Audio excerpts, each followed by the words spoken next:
हाजी गुलाम रसूल की कहानी पाकिस्तान के हर बेरोजगार के लिए हदायत है। हाजी साहब का ताल्लुक सकरदू के आखिरी टाउन सकूली के साथ है। सकूली केटू जाते हुए आखिरी पड़ाव है।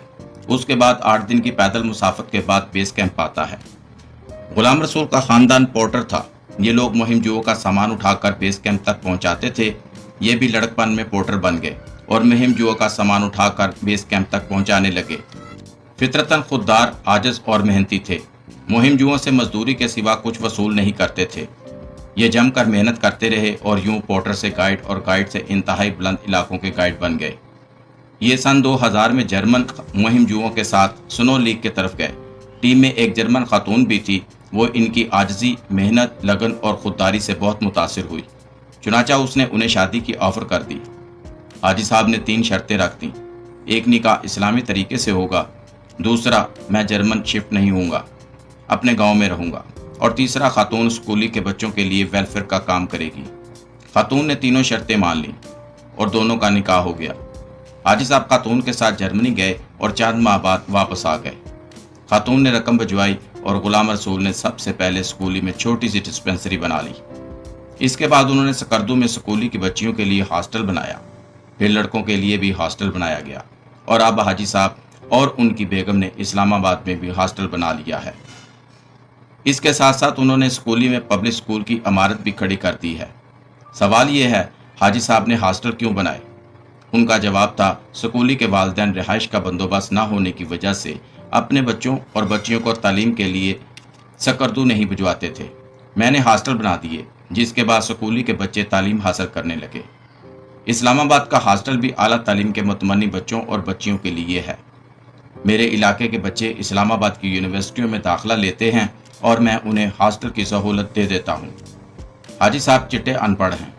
ये फ़ोन में नंबर भी सेव नहीं कर सकते, लेकिन इस शख्स ने अपना पूरा इलाका बदल कर रख दिया।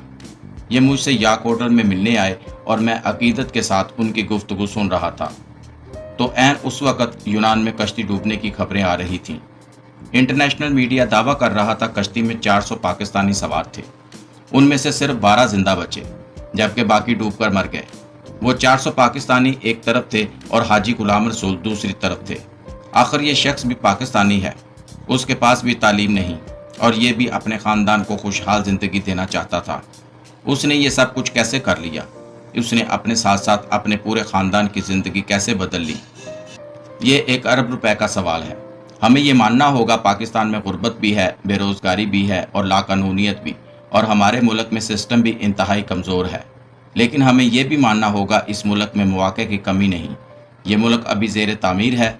हमने 75 वर्षों में सिर्फ 4 शहरों में मेट्रोज चलाई हैं और मुल्क को अभी चाय के कप से हवाई जहाज़ तक हर चीज़ चाहिए। मुल्क में सर्विसेज का सेक्टर अभी सिरे से डेवलप नहीं हुआ। मुल्क में एक तरफ करोड़ों लोग बेरोजगार हैं और दूसरी तरफ आपको अच्छा ड्राइवर, कुक, माली, मिस्त्री, painter, plumber, electrician, waiter, clerk, helper, चौकीदार, रिसेप्शनिस्ट और टीचर नहीं मिलता। पूरा मुल्क बच्चों के लिए ट्यूटर तलाश कर रहा है। लिहाजा मुल्क में मौक़े का अंबार लगा हुआ है।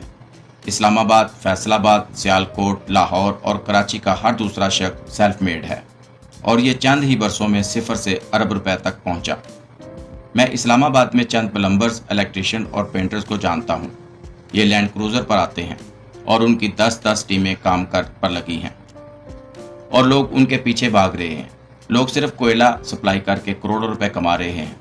रावलपिंडी में वेस्पा स्कूटर का एक मैकेनिक है। ये लाखों रुपए कमा रहा है, जबकि नौजवान इस ज़ेर तामीर मुल्क को छोड़कर इस मुकम्मल यूरोप में जाना चाहते हैं, जिसमें फ़र्श साफ़ करने के लिए भी तालीम और तरबियत चाहिए, जिसमें मजदूरी के लिए भी ट्रेनिंग दरकार होती है।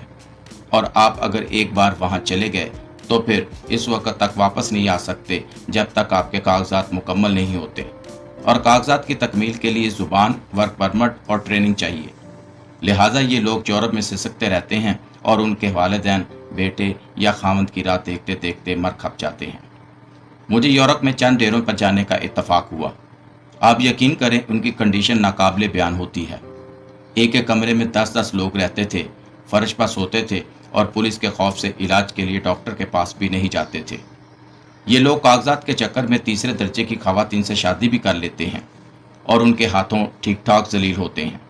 इन खवातीन में से इनकी औलाद भी पैदा हो जाती है। और वो औलाद भी खौफनाक बहरान पैदा कर देती है। और अगर इस सारी जिल्लत के बाद इन लोगों को कागजात मिल भी जाएं, तो भी ये लोग उस वक्त तक इस कदर ज़हनी, नफ्सियाती, रूहानी और जिस्मानी अजियतों से गुजर चुके होते हैं कि ज़िंदगी उनके लिए बेमानी हो चुकी होती है। और ये नसीब भी सिर्फ 1% लोगों को नसीब होता है, जबकि बाकी 99% बॉर्डर्स, कश्तियों और कंटेनरों में फौत हो जाते हैं। और ये मौत ये लोग 25-30 लाख रुपए में खरीदते हैं। ये ट्रैक्टर, ज़मीनें, जेवरात और दुकानें बेचकर एजेंटों को रकम देते हैं। उनकी रकमें अव्वल एजेंट खा जाते हैं या फिर इनके बच्चों को लीबिया, तुर्की और लातीनी अमेरिका के जंगलों और सहराओं में छोड़ आते हैं। और ये अगर बॉर्डर पुलिस से बच जाएं तो ये भूख और प्यास से बिलक बिलक कर मर जाते हैं। मैं हैरान हूँ पाकिस्तानी नौजवान मौत का ये रास्ता क्यों चुनते हैं। ये अगर पाकिस्तान में 20 या 30 लाख रुपए से कोई कारोबार शुरू कर लें तो ये दिनों में करोड़पति भी हो जाएंगे और इज्जत से वीज़ा लेकर पूरी दुनिया में घूमने के काबिल भी हो जाएंगे। इन लोगों को ये रास्ते नज़र क्यों नहीं आते।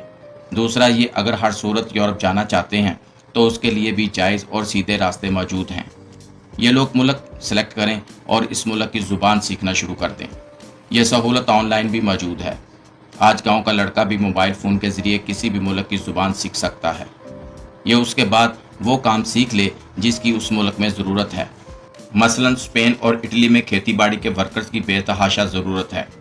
ये नौजवान ज़रई अदारों और यूनिवर्सिटियों से ट्रेनिंग ले सकते हैं।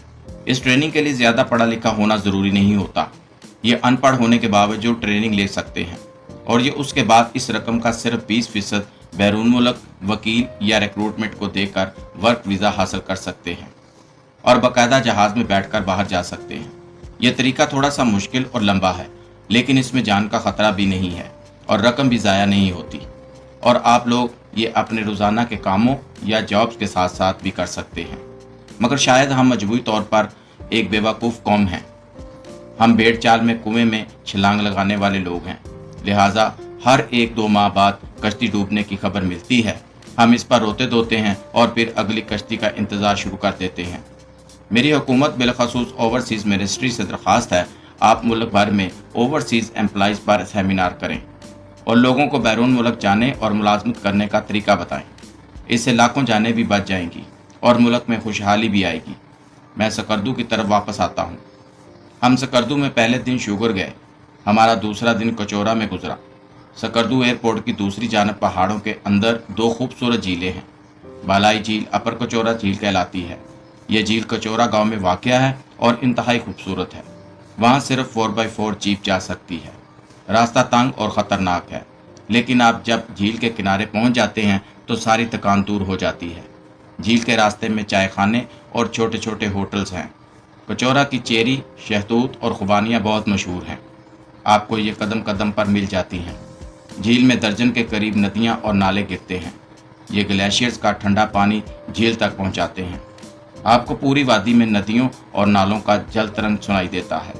वहाँ दरख्तों की छाँव भी है। लोअर कचौरा इसके बाद आती है और इसमें अपर कचौरा का पानी गिरता है। लोअर कचौरा के साथ दुनिया का मशहूर होटल शंग्रीला है।